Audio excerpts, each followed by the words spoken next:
to see and listen to remember and accept. I vow to taste the truth of the Tathagata's words.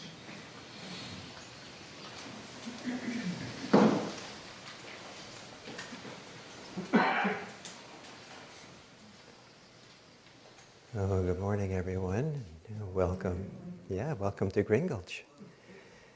And I was just welcomed here yesterday in a very warm-hearted way by the residents, and very happy to be here for a little while. Is my voice loud enough you can hear me? No, not quite. Not quite. So let's see if we can turn it up a little bit. It's a very strange question to ask because of the people who can't hear the question that I want an answer from.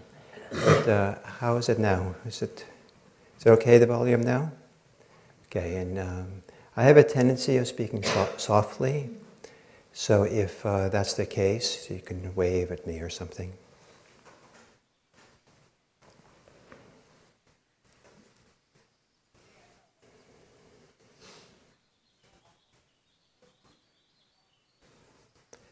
Sometimes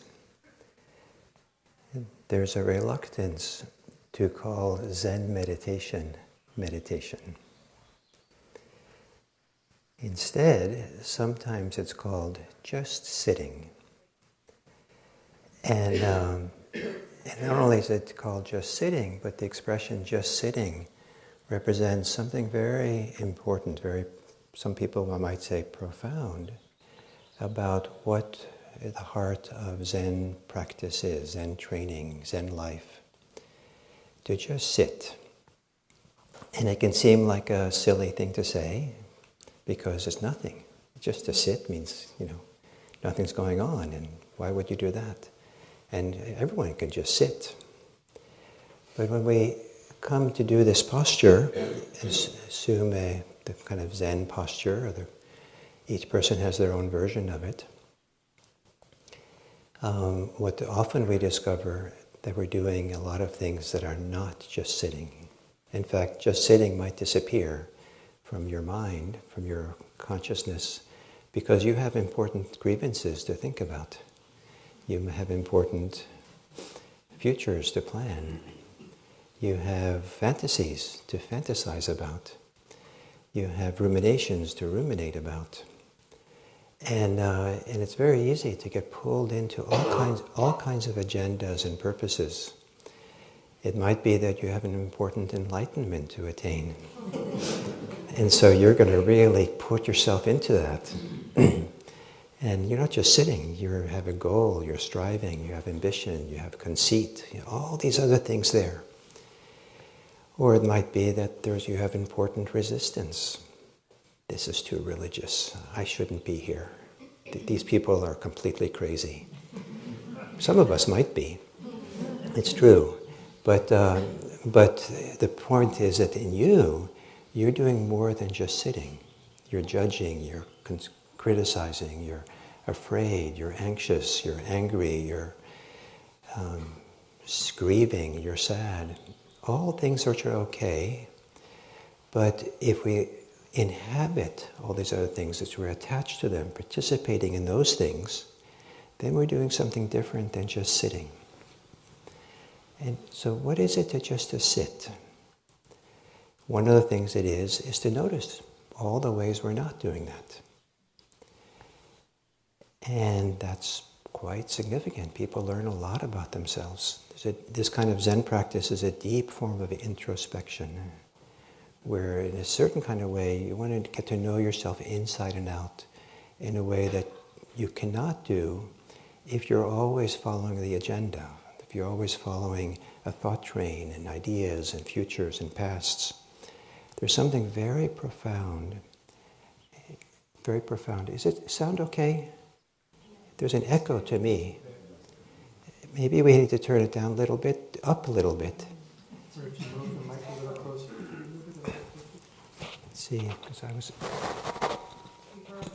reverberating. So let's see, is that any better? Yes. Good. Okay. So to just sit I can put up with it, but is it bothering you too much? Some of you? I'm hard of hearing, so for me to hear it is a high-pitched voice is quite special. So just to sit. And we learn a lot about ourselves that way. And it's important to learn ourselves inside and out so that we can learn an alternative. So we can learn how to be free in the middle of our life as it is. And how do you become free? Just sit. But that's not good enough. I'm supposed to have something to show for myself. Now you're not just sitting. Now you're concerned and preoccupied about having something to show for yourself. Just sit. And something very profound begins happening. And what I'd like to say is what the profound thing that can happen is that your nature begins to express itself. Your nature begins to unfold and develop. We as human beings are part of nature. And nature has a phenomenal capacity to grow, to change, to reproduce, to shift and change, to come to homeostasis. And we can see it in the natural world. I've been coming to Green Gulch for 50 years. And it's remarkable to see nature come back here.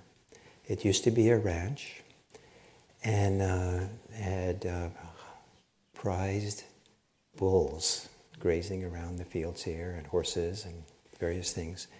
But the fields were all the way down to the beach. And the creek was channeled.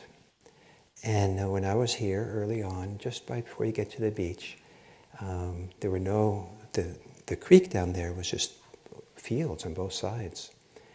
And we had a water pump in the creek at the very bottom. And I used to go down there to turn it on and irrigate the fields. And now you go down there and the riparian zone has been restored. It has grown back. It's remarkable to see how much has grown back in these 50 years. Some of it was kind of helped. They got out of the way, we removed some of the obstacles, and slowly it came back. Nature has a phenomenal way of healing itself, coming back if it wants to, if it's given a chance. And we have a nature inside that's the same way. We have a nature that knows how to grieve. We have a nature that knows how to heal. We have a nature that knows how to develop and grow, and for children to learn language and learn how to walk. And we have a nature that knows how to grow. Oddly enough, we have a nature inside that knows how to age. We even have a nature that knows how to die. A friend of mine many years ago, he was very anxious. And the thing he was most anxious for was he was going to get cancer and die. And he was always anxious. And then he got cancer, and he was going to die, and he stopped being anxious. And it was quite remarkable to see the change. He was the first time I'd ever known him, and he was just peaceful. He was at ease. But he still, for a while, had a little concern that he wouldn't die right. So he bought all these books to learn how you die right.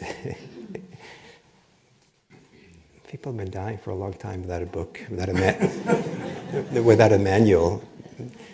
Somehow or other, our system is made to die. It knows when that time comes how to do it.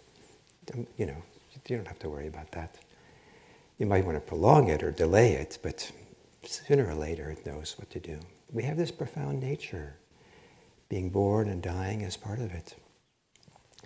And there's a way of getting out of our own nature so that our own nature can restore itself. Our own nature can come back in a profound way. And many people have completely covered over, cemented over their inner nature. They've lost it. There's no connection to it. They live in a world of thoughts and ideas and pixels and screens, and living in a world that in some ways is from the neck up. That's what's prioritized and what's really emphasized. And in Zen, when we just sit, we're discovering there's much more than from the neck up. There's something very profound in our whole system when it works together as a whole that is more than anything that you could engineer, anything you can plan and make happen. There's something profound within you that knows how to unfold, knows how to come into homeostasis, knows how to heal, and knows how to free you if you give it a chance. So part of just sitting is to get out of the way, to be so simple, like you're trusting something deep within.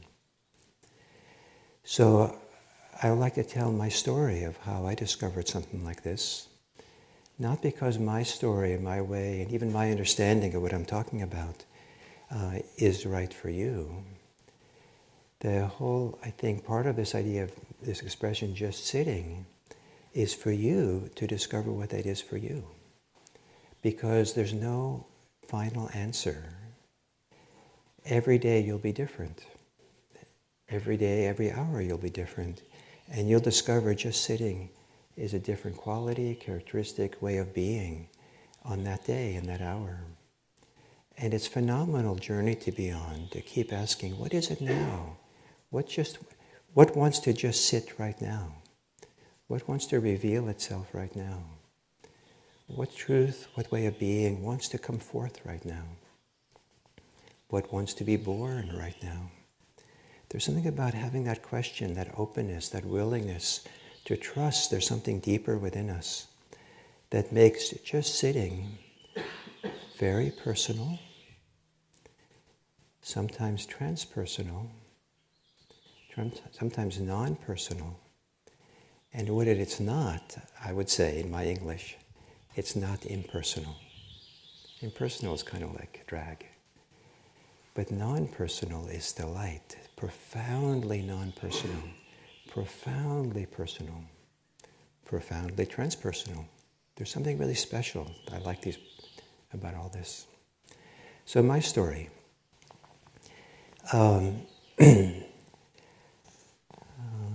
I encountered Zen through the book Zen, My Beginner's Mind.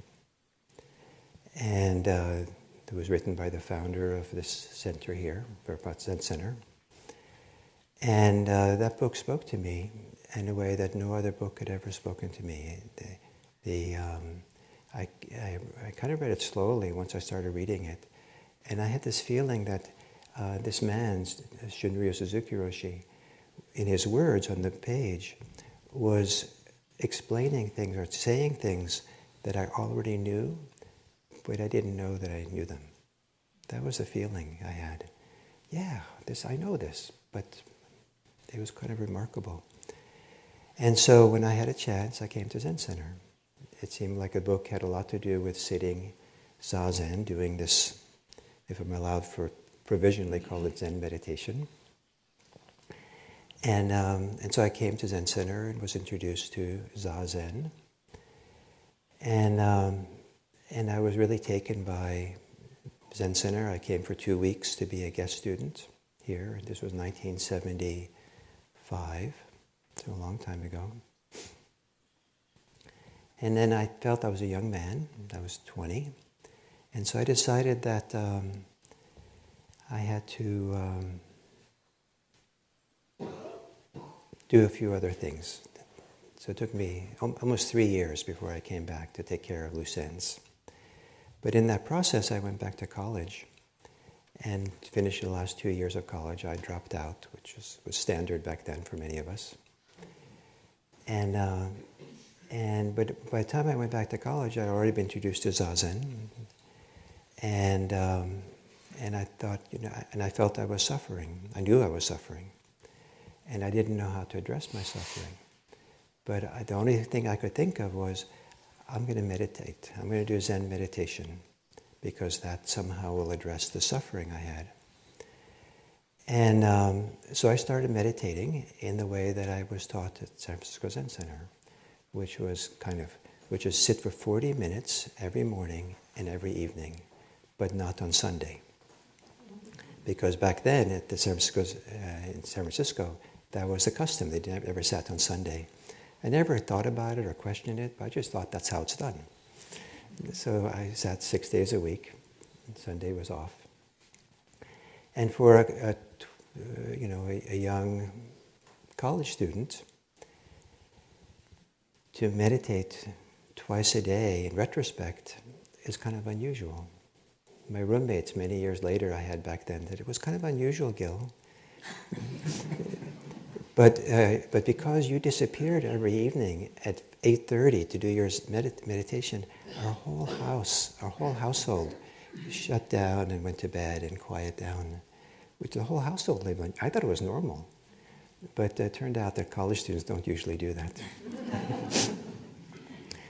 And so I did it regularly. And there was a sitting group I went to twice a week. And so it was a big part of my time.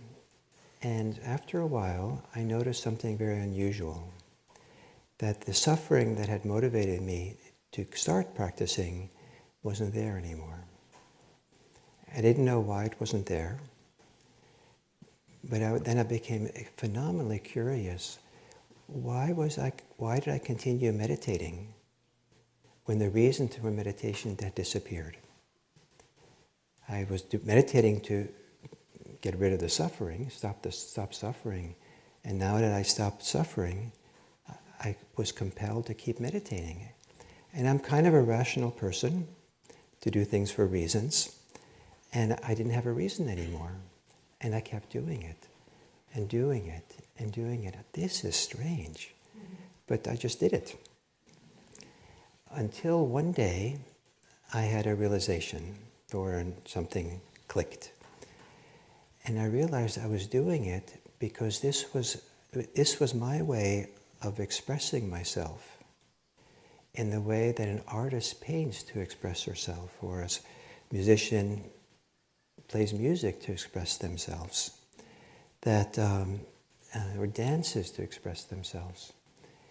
And so, and my way of doing the same, my art, was to meditate. Because there was something that happened when I sat that way, that kind of opened up, wakened up, that felt somehow a sense of wholeness, a sense of being alive in a clear, simple, healthy way. The language I used for myself back then was I had a feeling of integrity. And nowadays I think integrity is associated with the word being ethical. I don't think that's what I meant. I think I meant more a sense of feeling whole. I feel all of me is here in some nice way. And that feeling, that kind of somewhat vague, perhaps, somewhat nebulous feeling of vitality and aliveness that was flowing up and through my chest and through my body, that was very simple, wasn't really dependent on anything. Luckily, I didn't know much about meditation. I was told just sit up and follow your breath. But if I was going to explain what I was doing in doing Zen meditation, was the practice of unconditionally accepting the present moment. Maybe that's another way of saying just sit. Unconditionally accept the present moment. And so because I didn't know much about meditation, I didn't know I was supposed to stop thinking, that some people think. And so I continued thinking. It was fine. No problem there. And all kinds of things. If I had feelings, emotions, it was fine. Nothing was I had no idea anything should be different.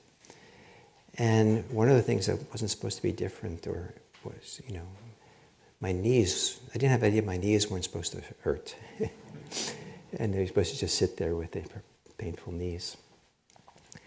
And then it just accepted. So that was what I was practicing over and over and over again. And this thing was born inside of me, this I had never known before, or seldom known. I touched into it a little bit growing up here and there. This feeling of what was wanted to be expressed itself through me or in me or something. And that was a phenomenal thing to discover. I didn't know that at the time. I just knew it was there. It was important. And then a number of things started to happen. still in college, I thought, Gil, this is very strange, that you should have this wonderful feeling of integrity when you sit and meditate, and you don't have it the rest of the day. And I said, that the line between meditation and non-meditation, or the mind in meditation and the mind outside of meditation, that's an arbitrary line. I should be able to have this when I'm in daily life as well. And that's one of the reasons I then came to Zen Center. When I finished college, I came to be at San Francisco Zen Center to explore that, to discover that. Not to meditate more, but to discover how do you do this outside of meditation.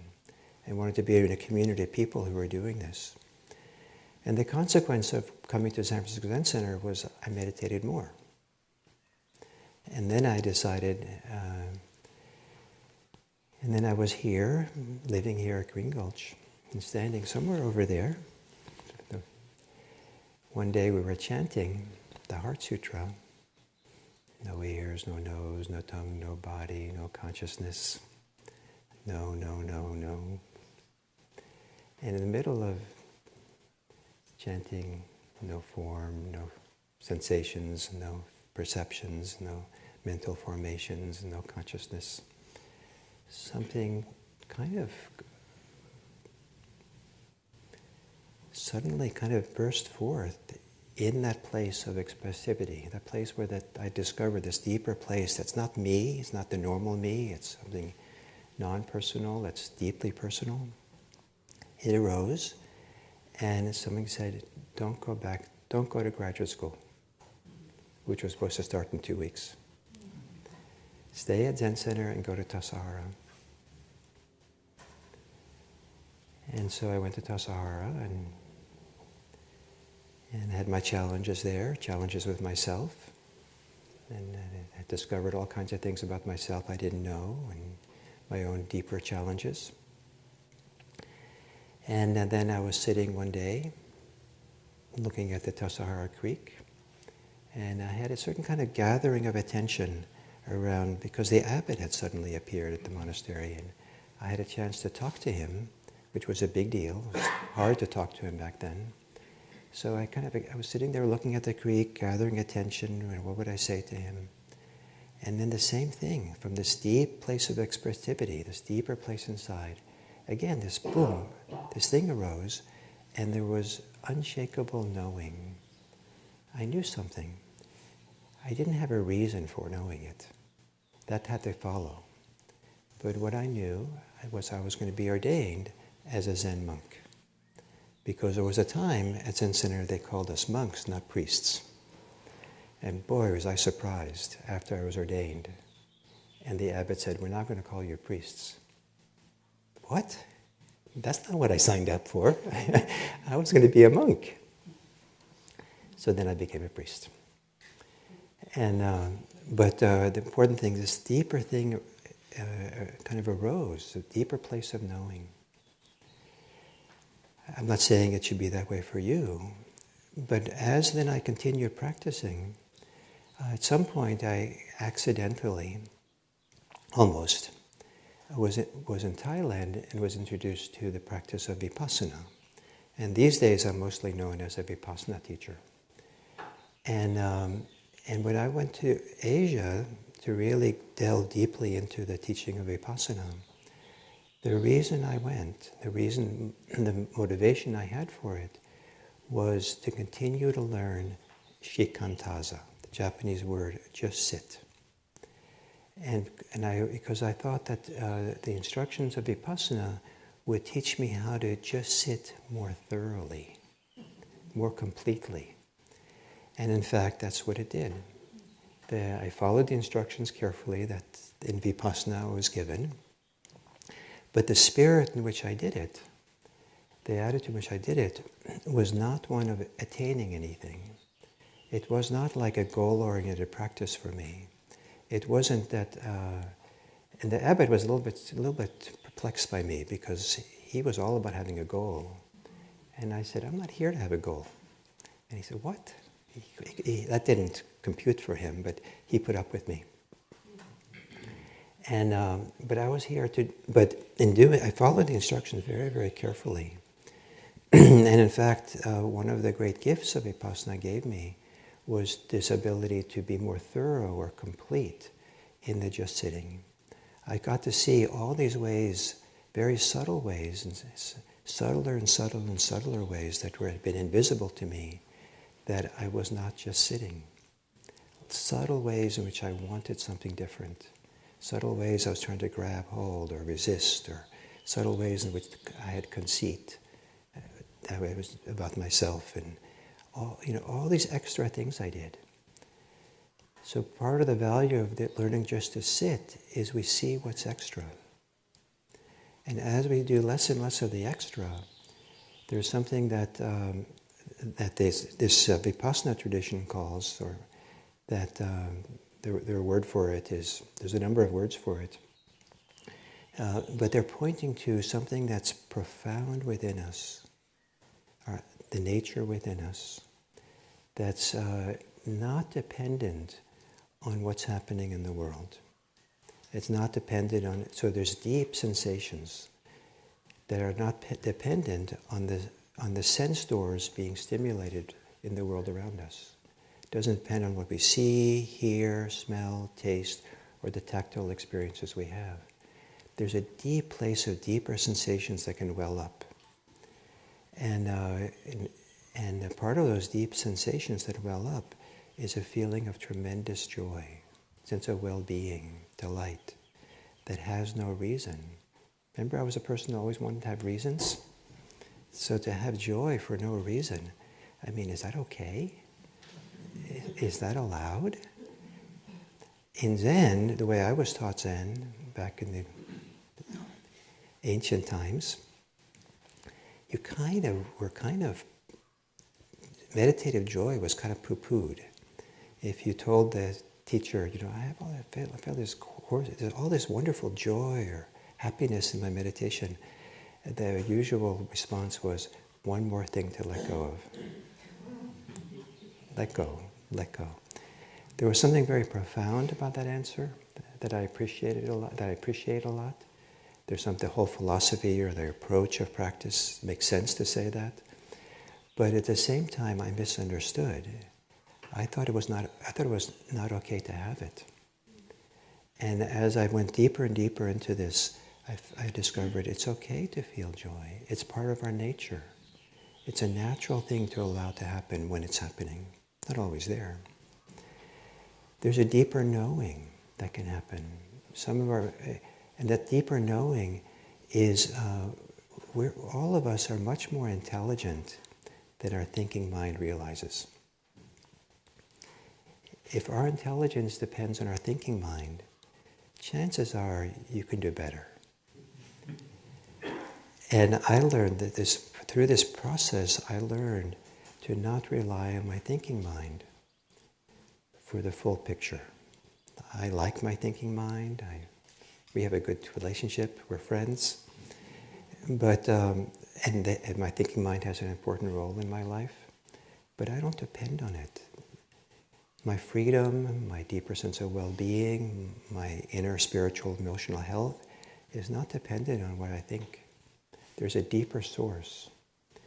And the Buddha, in the ancient texts, talks about a way of thinking that doesn't involve discursive thought, doesn't involve conversational thinking, does not involve fantasy, doesn't involve a lot of being lost in the past and the future. But there is a way of, and so it's not the constructing mind. It's not the mind that makes things up. It's the mind, deep mind, that helps you ask liberating questions. The deep mind that knows something much deeper because it integrates, remember integrity? It integrates all the different forms of intelligence, all the different forms of awareness, all the attentional faculties we have, they all come together. And when they work together, there's some deep kind of thinking that can go on. And for the Buddha, in the night of his awakening, how it came together for him was he asked profound questions about his experience in the present moment. And it turned out his questions were questions not questions about what is, not questions of why, but he asked questions of where. Where is his experience? Where is his experience being born? Where is it coming out of? And I thought that was brilliant to ask these questions about where. It were questions that didn't put him up in his thinking mind and figuring out mind. Where is it? So this opening question, here. And this opened for him to a very radical and thorough freedom, liberation. Something opened, something released in him. And they say that what was released was two things, two sides of the same thing. What was released was all forms of clinging, all forms of attachment. And the other side of that was suffering. The way that in the early tradition of Buddhism, they define suffering, it's not all pain, not all emotional pain, but suffering is what is born from clinging, what comes with clinging. So this practice of just sitting, kind of doing the closest thing you can to doing nothing. It's not quite nothing, it's not quite doing nothing, but it's closer to doing nothing than it is to doing something. What is that? And it's a lot to do about doing it through your body. Why? Because your body is not a hunk of flesh. It's not just a hunk of things that, is able to carry your brain around effectively. I like to think that throughout our body, there are nerves. Every time something touches your fingertips and you feel the contact, there's a nerve there that feels that contact. And that has a nerve, the nervous system that has, wires that go back all the way to somewhere at a central coordinating place, sometimes in your spine, sometimes in the brain. And all the different signals that are coming in from all these different nerve endings throughout the body, the organs, all over, come together and get coordinated. And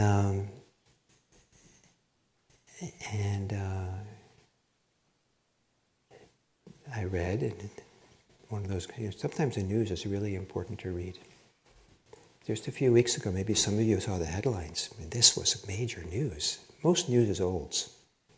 Most headlines are old. It's just repeating the same thing over and over again. But this was news. They had discovered that people are most intelligent. That they're kind of a sign of real intelligence is when all the different attentional and mental functionings we have are coordinating with each other. And when they don't coordinate, when parts of ourselves are walled off, shut down, we can't do that full intelligence thing. So the mind, no one knows what the mind is, I believe. At least I don't know what it is. But I believe the mind is wherever nerves are. So which means that the mind is throughout the sensate body. It's throughout the body that can feel sensations. So to live from the neck up, we leave out so much of who we are. And so one of the great joys that I've had through this practice of Buddhism, Zen, Vipassana, is a deep coming home into the body, abiding in the body, trusting the body, feeling the body is like, this is where life really can be lived fully. The mind, the thinking mind has a role. We like to put it on top so it feels a little bit like it's special. So, it doesn't like to be diminished. But, it's really at the top of a pyramid. That's amazing human capacities below that neck that are really supporting it. And Zazen practice is a practice that kind of puts the whole pyramid, the whole mountain, the whole being back into harmony, so it can all operate together. They can all flow, and then in doing that, you'll get to discover what is your expression of life. What is it that wants to be born in you in a deep way each day? What can you discover that's deeper than any thought you can have, that lives from deep inside and comes out and flows and teaches you, informs you, and maybe tells you more of who you are than any label you can put on who you are. So that's just sitting. So I hope I have given you a little taste or a little bit something. So I told my story, but you're going to have to find out what your story is. And that my story that I told you is an old story. It's not the story of today. What it's like for me to just sit today. It won't be my story tomorrow. But what this just sitting is to show up and discover. What is just sitting today? What's included today? What's allowed today? And so we find our way in that freedom. So those are my thoughts for today. And am I on schedule to questions? Yeah? So I think the idea now is to open the floor to you. And for that purpose, make things easier, I'm going to put on my hearing aid.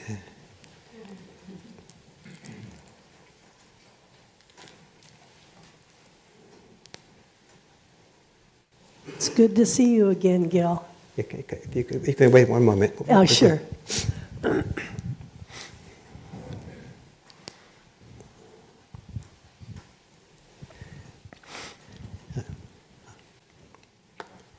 Yes, please. It's good to see you again, and thank you for your talk. Maybe this is not an appropriate time to ask this question, but I've always wondered, why is Buddhism put in the category of religion? Because there's no deity. And it seems like the practice is not worshiping God, but just evidence-based thinking, Basically, that's what Buddha was a deep thinker, and he examined, and it's more like medicine nowadays, as they call it, evidence-based. So, what are your thoughts on that? Yeah, my thoughts is that Buddhism doesn't care whether it's a religion or not. Oh, they had a choice. And legally, it's really useful in the United States to be a religion. Yeah. There's all kinds of benefits that come from being a religion. Yeah. And so that's nice. Yeah. And I've been told that in the old Soviet Union, Buddhism was not a religion because that was dangerous to be a religion back then. So it's kind of fluid, it's flexible. Yeah. But this is a big quandary. I have a PhD in religious studies, and it's fascinating that when they do these introductory courses for graduate students on the study of religion, and that Buddhism perplexes religious definitions of religion because of what you just said. So people have tried to come up with non-theistic ideas of what religion is. And one is it's what gives human life ultimate meaning. And most people have something that has ultimate meaning that they organize and base their whole life around.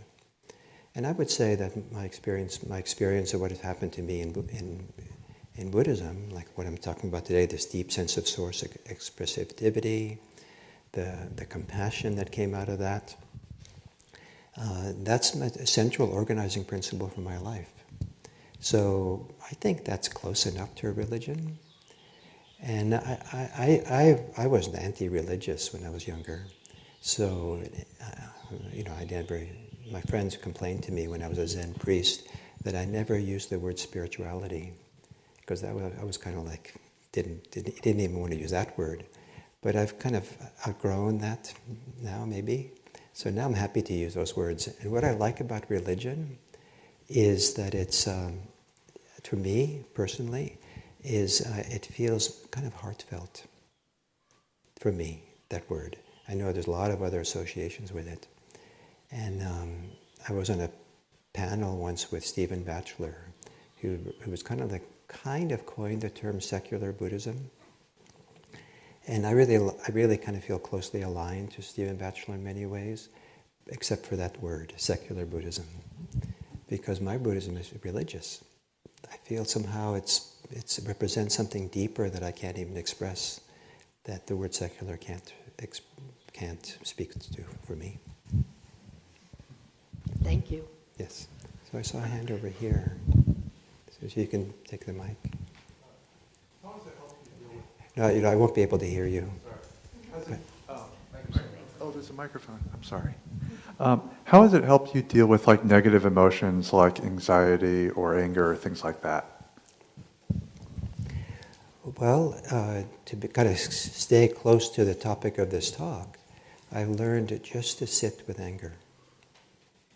And what that means, just anger. And just allow it to be there without making a story about it, without attacking it, without defending it, without feeding it anymore. Just make room. It's okay to be angry. Just sit. In that moment, just sit. Just to sit means just let the anger be there. But that's a very profound thing, because it does mean I'm no longer participating in it. I'm no longer feeding it. It too can exist there. It too has a place. There's a kind of a trust that if I get out of the way of it and allow the anger or the grief to just be there, this natural system we are knows how to unfold and change. And one of the almost offending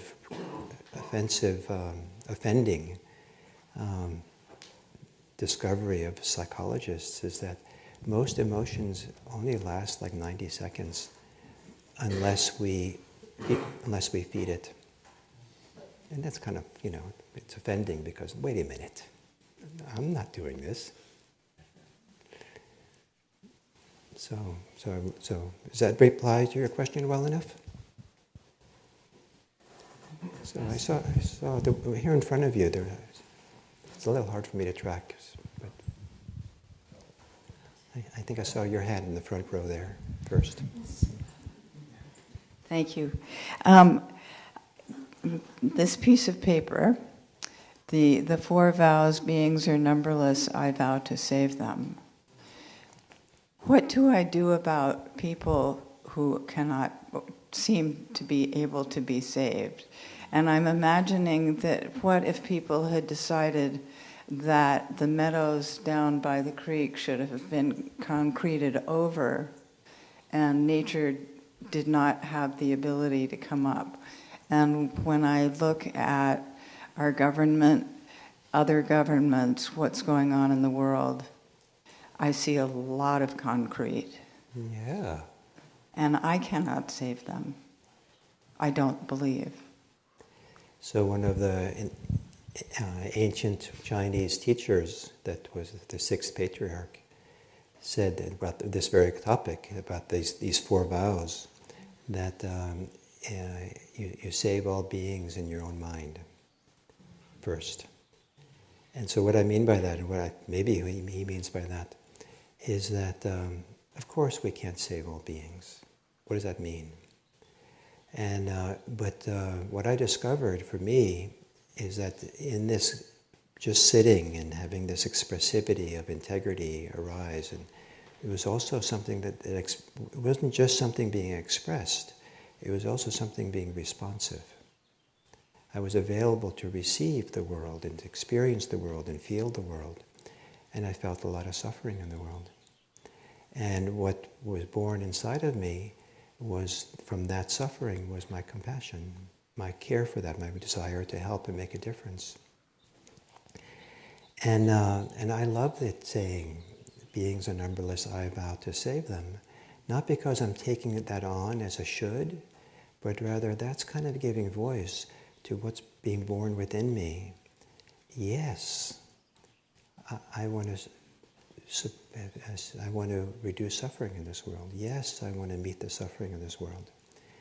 And from this yes, from this kind of not closing down, not being discouraged, not expecting to be successful at it,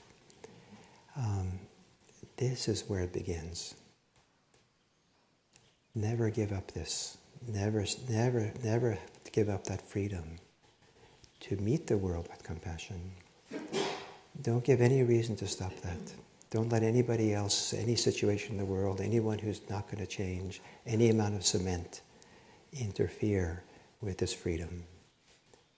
Because that's the most profound thing we can offer the world and want for the world. Be the change that you want to see in the world. So you'll never get discouraged, because there's always going to be more places to meet that way. Just focus on that, not the results, not how good you can do it. Because as soon as you look at the good, how good you'll do it, and then some people you won't be able to touch and help, and they'll continue doing what they're doing, and I failed, I'm terrible, it's hopeless. It is hopeless then for you, if you believe that. Don't make it hopeless for yourself. Come from that beautiful place. Never give that up. Thank you. 2 rows back. Hi, so I'm sort of new to meditating, and one of the things that you said about you'd meditate and you'd be in the state, and then you'd go about your day and you'd be out of it. How do you bring yourself back, or how do you stay in that state throughout the course of the day? Like, what do you do? It's a very good question. And I think the first thing I would say is having that question is really good. Have that question all the time. Almost all the time. Because having the question, just having the question, kind of like have the question and then kind of open your eyes, open your heart, and see, what now? How do I do this now? If you ask the question, how do I do it now? You're halfway there. You're here, you're in present, your awareness is coming into this moment. And if you keep doing that regularly, you'll change. So it's a great question. Stay close to it. That's one thing. The other is if you have this experience of meditation, that's good for you. You feel somehow you're healthier, you're calmer, you're more peaceful, something beneficial that you feel, more integrity, whatever it might be, freer. Become a student of how you lose it. So you might want to come out of meditation a little bit slowly. I mean, give yourself some time, 15, 20 minutes at the end of a meditation session, and notice when you get caught in the usual things. When you start speeding up, when you start wanting something, complaining about something, having aversive to something, getting stressed. So when you start, oh, there I'm losing it, stop and take a good look at what happened. Why did I give up my peace for this? Is this really something to give up? What's more important? Whatever you're touching into in meditation? Or is it more important to be annoyed at the other drivers when you're driving to work? Obviously the second, right? Does that give you two ideas? Yeah, and is there anything you say, like chant in your mind throughout the course of the day to kind of... Oh, you could. I don't chant. What I really like is sometimes to use individual words that kind of bring me into the present in an open way. So the few that I really like the word yes. So just oh yes. I'm not approving everything. It's not like a yes I approve. It's like a yes to being here. Yes. And I kind of wake up a little bit. Oh, I'm here, yes. So I love that. Sometimes I use the word what. What? And because a big part of this is to be present for what is. Now, a chant, like a mantra, might help you stay calm. And that's nice. But being awake is nicer than being calm.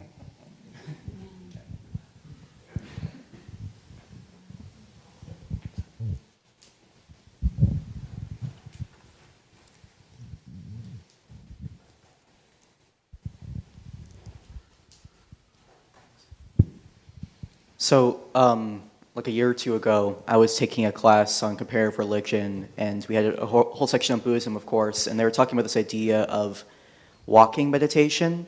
Like as you walk, you kind of focus on what your body's doing and your breathing.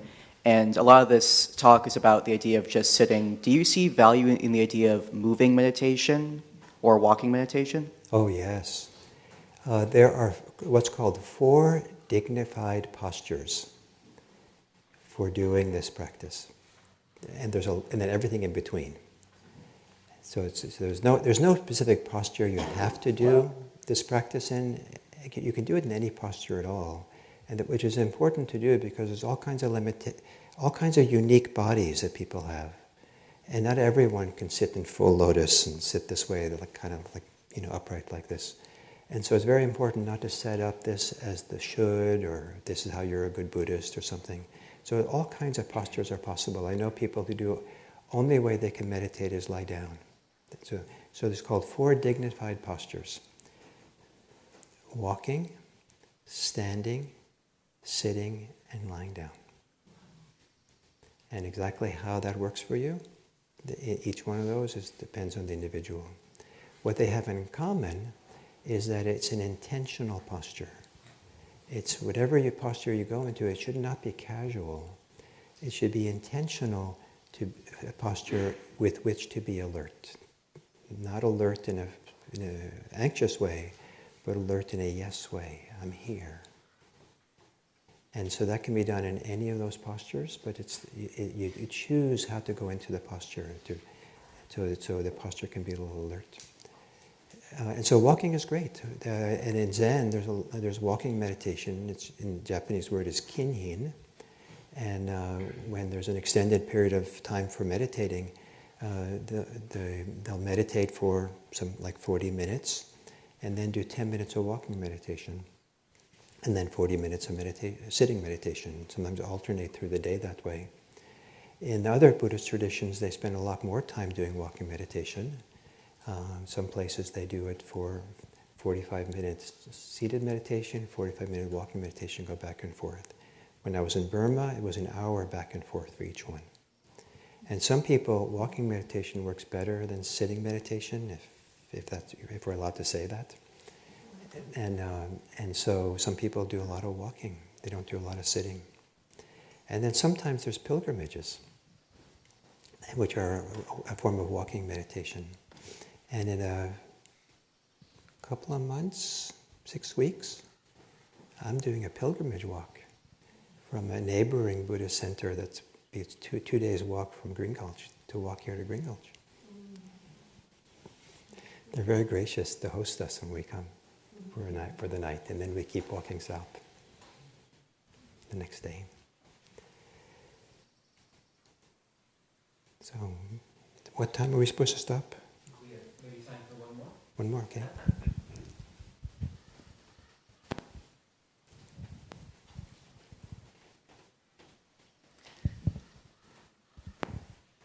So I have a question about really how to trust what wells up. I think I've gone to a point occasionally where you are able to observe, as you say, the thinking mind, and I'm kind of like sitting behind the thoughts and the feelings and whatever is alive, and you're trying to get to a deeper sense of what you're meant to do or maybe not do in the context of where you're at. And this question of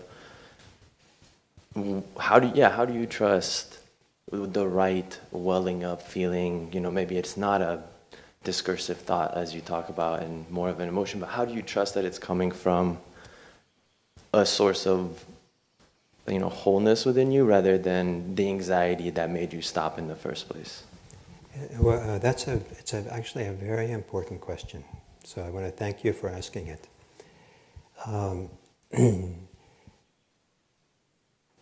What we're doing, in a sense, is learning to trust ourselves and trust our capacity and understanding what the impact is for how we live and what we're doing. And if you're just sitting, doing this kind of practice, and the fear wells up, and you feel like, this fear, I'm present for it, it's getting stronger and stronger, then probably it's not wise to keep sitting that way. And so then something else is needed. And this is sometimes why it's useful to talk to a teacher, so that those things which are difficult to be present for, there can be some kind of guidance and support about how to be with them. And one of the things is to learn to stop. Okay, when this is too much, and this is not the time for it. Maybe tomorrow, maybe another time. Maybe I need to learn something else. Maybe I need to learn that when I start getting afraid, that I can pull out of it rather than going into it. And if I have confidence that I can pull out of it any way I can, even fantasize, whatever it takes, then maybe I feel a little bit safer to go into the fear next time it comes. Just a little bit further. And with time, sometimes takes a long time to learn to feel safe while being afraid. And then at some day, you can do a remarkable thing, and that is you can help your fear feel safe. Your job is to give safety to your fear, and that's something most people don't do. So is that answer well enough? Interesting enough? Yeah. You want to ask a little bit more so I can be more meet you more directly? I guess I'm just curious what it feels like within you, like how, when you know with certainty you've had, it's just kind of like, maybe I have to just experience that for myself. Maybe there is no way, I don't know, to transfer that experience from one being to another. Well, that's music to my ears when it says I have to experience this for myself. But it can be quite difficult. And so sometimes it's good to be accompanied, to have someone who's with you, like a teacher or a friend or a community.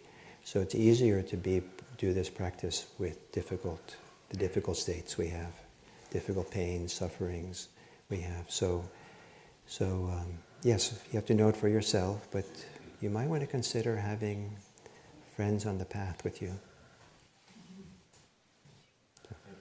Thank you.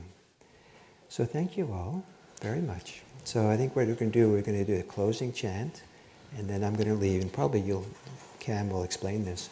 Those of you who'd like, there's going to be tea outside here, and I'll come and join you for the tea, and I thank you very much for being here.